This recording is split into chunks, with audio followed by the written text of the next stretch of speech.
Discretion is advised.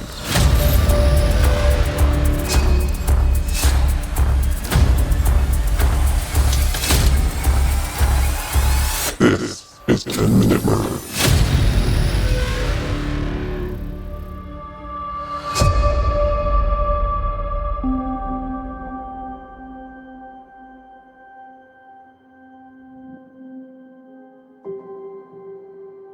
On the 14th of December, 1865, a Polish carpenter and his wife welcomed their new son into the world. Swerin Klosowski entered into a life of opportunity. Instead of apprenticing with his father and becoming a carpenter, as was commonly done in Poland in those days, Swerin apprenticed with a surgeon. He was still young, and he didn't take part in any major surgeries or practices that doctors would be trained in today. But Swerin learned how to apply leeches and perform bloodlettings, and apparently he was pretty good at it. His master, Moshko Rappaport, said that Swerin was diligent. He always had, quote, exemplary conduct and studied with zeal the science of surgery. Another source said that Swerin was very skillful assistant to patients. So it was perhaps no surprise when Swerin enrolled in the studies of practical surgery at the Warsaw Praga Hospital. But perhaps what was a surprise was how long Swerin actually stayed there. He was only there for 3 months studying before he dropped out. He stayed on another year at the hospital, working as a nurse and sometimes a doctor's assistant, but it looked like Swerin's medical career had come to an abrupt end. Shortly after, he moved to London in the UK, where he settled in the East End and became a hairdresser's assistant. It looked like Swerin had officially swapped the scalpel for the scissors.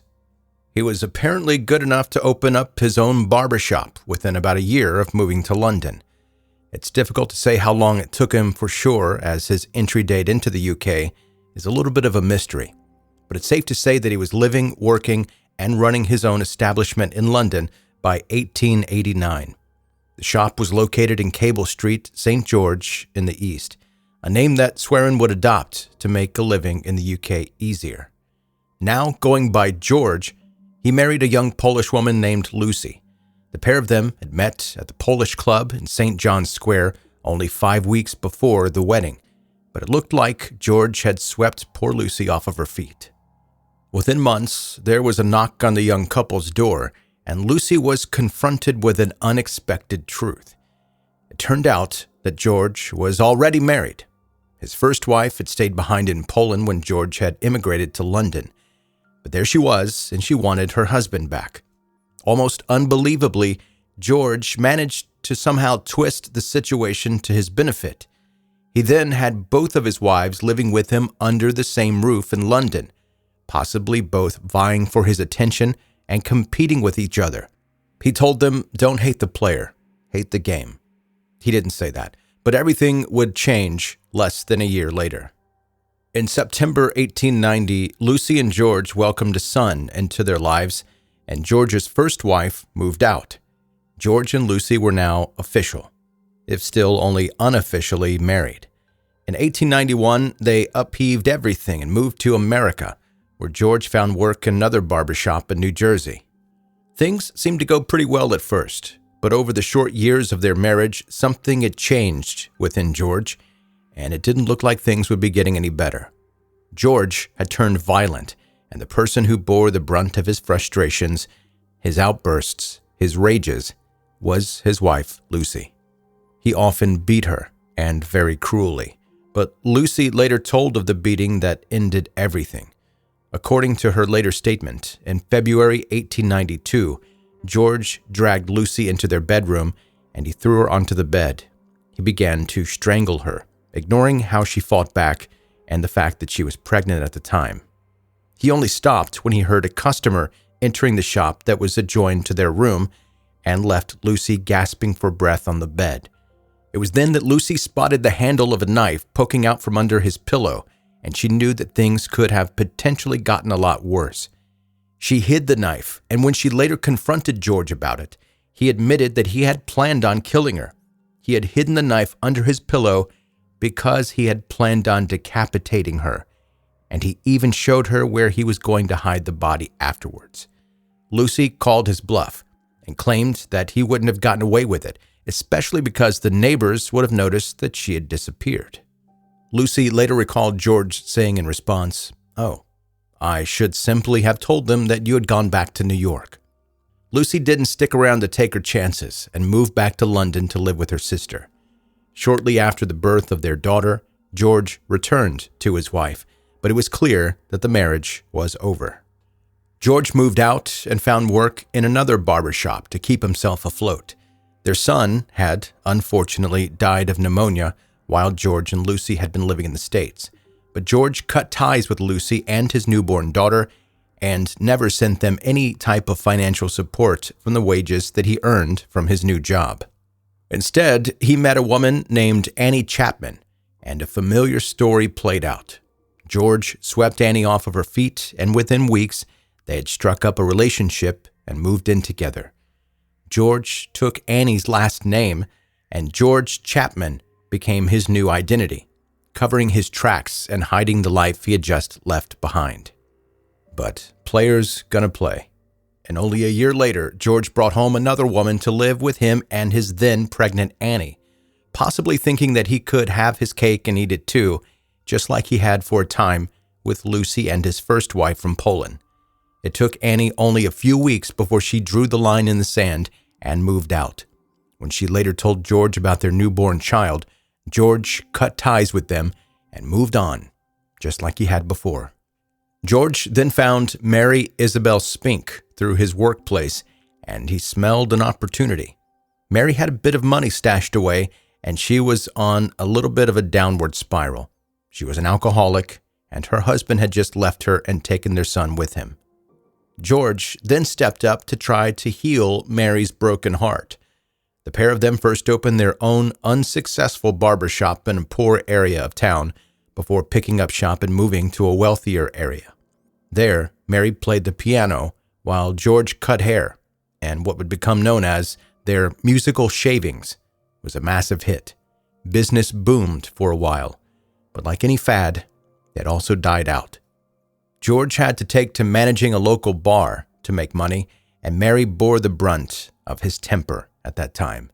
A neighbor later told of often hearing Mary crying out in the nights, and she would see the marks and bruises on Mary's body the following day.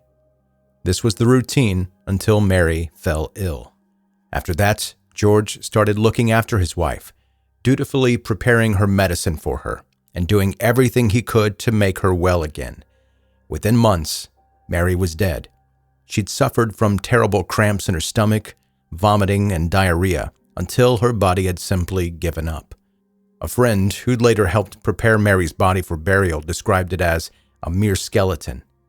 Witnesses said that when Mary died, George stood over her body and said, "Polly, Polly, speak," before going into the next room and crying.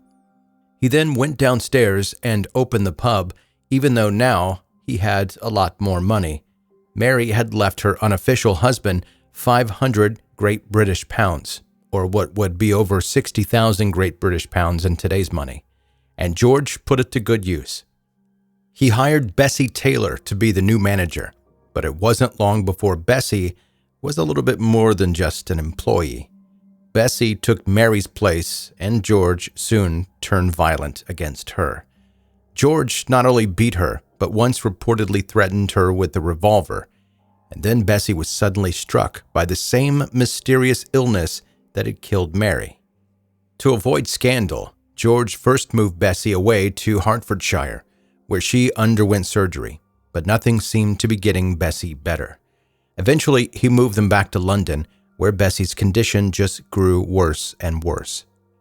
A friend made a point of visiting Bessie every single day, and was a new opportunity for George to get his thrill.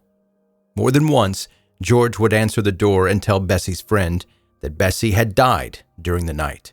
Her friend would then race up the stairs only to find Bessie still sick in bed, but alive. One time, George told her that everything was fine, and Bessie was just the same as she'd been the day before. It was that time that Bessie's friend went in to find that Bessie had actually died the day before. George, of course, moved on. He hired a new barmaid, and now an all too familiar story played out. The new couple wed in an unofficial ceremony because George was still married to his first wife in Poland, and George turned violent.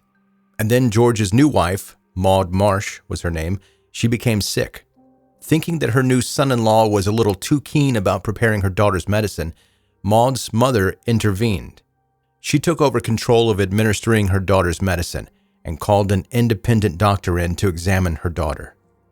Probably feeling trapped, George then gave Maud a massive dose of his, air quotes, medicine, and she died the very next day. Maud's death sparked suspicion and also cast suspicions on the deaths of George's previous unofficial wives.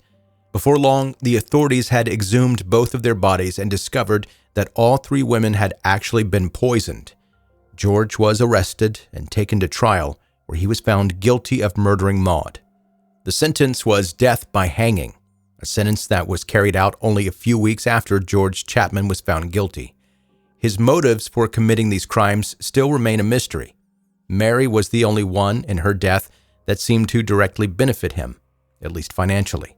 The other two women had nothing and left him nothing, but it's speculated that George had even more unsavory reasons for committing these murders. When George was arrested, the inspectors at the station commented that the infamous Jack the Ripper had finally been caught. George did fit the profile. He matched the witness's description of a man with a thick, dark mustache, and he also somewhat fit the witness testimonies of a man with a Russian accent. George spent most of his time in London, either living directly inside or around the Whitechapel area, where most of Jack the Ripper's killings took place. He even had a background in surgery, which could fit the theory of Jack the Ripper's supposed experience with scalpels and anatomy. Lucy later testified that George would disappear for hours at a time during the nights, but all of this is circumstantial at best. There is no concrete evidence that George Chapman was actually Jack the Ripper. In fact, most modern theorists place him very low on the list of possible suspects. We do, however, know that he poisoned 3 women to death and tried to cover his tracks, but we possibly will never know if he was capable and did commit even more heinous crimes than that.